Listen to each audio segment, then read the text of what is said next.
Welcome back to our discussion, Ensuring Cloud Migration and Modernization Success, sponsored by Splunk here on Federal News Network. My guests today are Andy Hershey, Global Area Vice President for Cloud Sales and Go-to-Market Transformation at Splunk, and Juliana Vida, the Chief Technical Advisor for Public Sector at Splunk. I'm your moderator, Tom Temin. And just before the break, Juliana, you had a couple of great examples. The first one was VA for how cloud can really help things. What's your second example? Yeah, thanks. I'd like to mention HHS, Health and Human Services, specifically the Center for Medicare and Medicaid Services. And their mission is to strengthen and modernize the nation's healthcare system. They wanted to analyze data collected from, of course, all 50 states on 74 million Medicaid members, recipients, to understand some national trends. Things like how many kids are getting vaccinated and what are the highest cost drugs, for example. And California alone would have jammed up their data center. So transitioning to cloud resulted in just a faster time to value for Medicaid recipients. And security, think of the PHI and the PII information data that they process and the scale to analyze this huge volume of data. This would have been much more expensive, slower, and harder to scale in their own data center.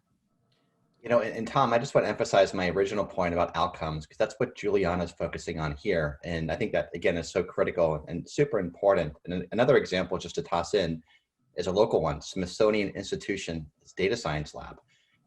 You know, obviously we're all familiar with the Smithsonian, but at the same time, they leverage data, big data, and a lot of data research. The researchers, they use these big data techniques that are very compute intensive, like deep machine learning. And they generate insights from the data to ask and answer questions that are, you know, very scientific in nature. Things just about the genome annotation process. And again, to get the compute and the data center capacity to go set them up to answer those questions and do the analytics could take a lot of time, be difficult, be costly. The outcome they're looking for is to be able to do that, you know, reduce the total cost of ownership and be able to do that quickly and get results as they need them. So after they modernized to cloud, they would spin up and down cloud instances to do this genomic research. And again, not only is it cost less, it's much more flexible and scalable and secure and easy to spin up and spin down as they need it.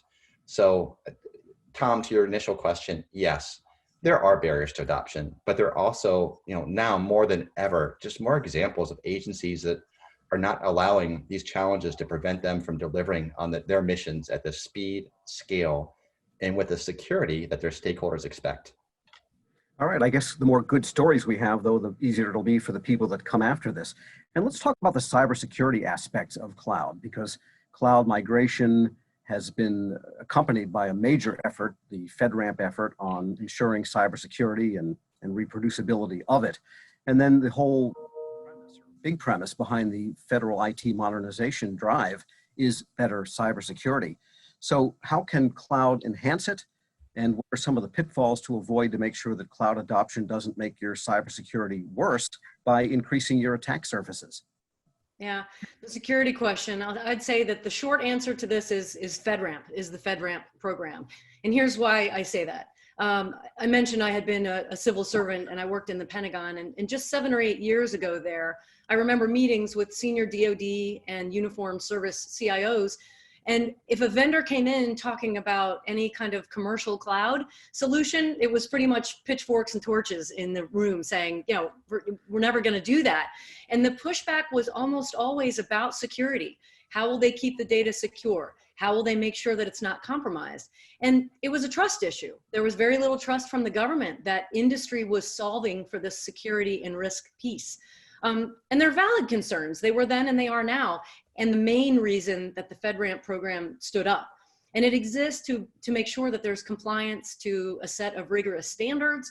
And these accelerate modernization by removing or at least mitigating a lot of the security risk concerns that agencies have on their data. But the program is very robust. It's very thorough. And achieving the FedRAMP authorization is no small matter for vendors. It's a heavy lift for us to invest the time and the resources to go through the process. So it's worth it. It shows the true commitment of those vendors who have to embed security controls and protocols into our products to be consumed by the government. And you know, we're proud. Splunk Cloud got our FedRAMP moderate authorization last year. It's great. Yeah, I think, the truth of the matter is, whether for our private or public sector customers, security continues to be one of the most important priorities in every cloud discussion. Especially you hear catchphrases being thrown around like cloud is just another name for someone else's servers. So that just creates a natural skepticism about how secure your data can be in a different environment like the cloud, where you don't really own it or control it or easily have access to it per se. And I think that's what I've seen is that customers, what they've realized is there's been a really incredible maturity in cloud technology to manage the expanded attack surface. And they've begun to trust their data will be secure in the cloud. Oftentimes they feel like it's more secure in the cloud than in their own data centers. And to Juliana's point, the real value of FedRAMP is it helps make it easy for government agencies to consume cloud services. It accelerates their time to value, for automation, acceleration, and simplicity. All the benefits we talked about earlier are available faster for agencies who select FedRAMP authorized cloud services. Again, frees up headcount, focuses more on mission critical stuff, core competencies. It's a very thorough and serious investment that vendors make to achieve FedRAMP, and it's really the gold standard for government cloud security. And what about the issue of the user that needs to access applications that might be hosted in the cloud? Because it's one thing to protect your data as a data store, but then you have these authentication, identification issues with the multiple locations where applications and data might be, and preventing users, and also if the public is accessing digital services that call on those cloud data sources, you've got that external inbound kind of security issue. And what are some good strategies for dealing with that? So I think there's one key thing, Tom, and I think that's a great question, because maybe I take a step back and I think, in an organization, there's different teams doing different things with the cloud and services and all that, and it gets very complex very quickly. And the journey, we talk about this cloud journey or digital transformation. A great analogy is if you have a home today and you want some more space, you have a couple options. You may start off by just buying a new home that wasn't designed for you, but you move into it and like it. And then maybe you renovate it to make it a little more flexible to meet your needs and so forth. But then maybe ultimately you say, you know what, I want to build my own new home from scratch and design it to meet our family's needs very specifically. And it's just brand new, built for you from scratch. I think that those phases of looking at homes and evolving to new types of homes are very similar for what our organizations we're working with are going through. They start off with cloud, lifting and shifting, just running software in the cloud as opposed to their own data center, then evolving to modify their applications to work well in the cloud. And then over time, they may just create applications from scratch to be cloud friendly, design them from the clouds.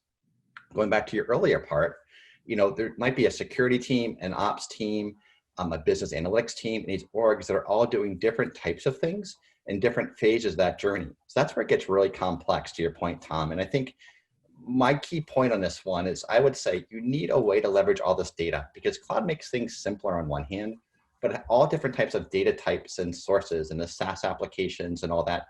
How do you understand what's going on to ensure you're secure and it's accessible?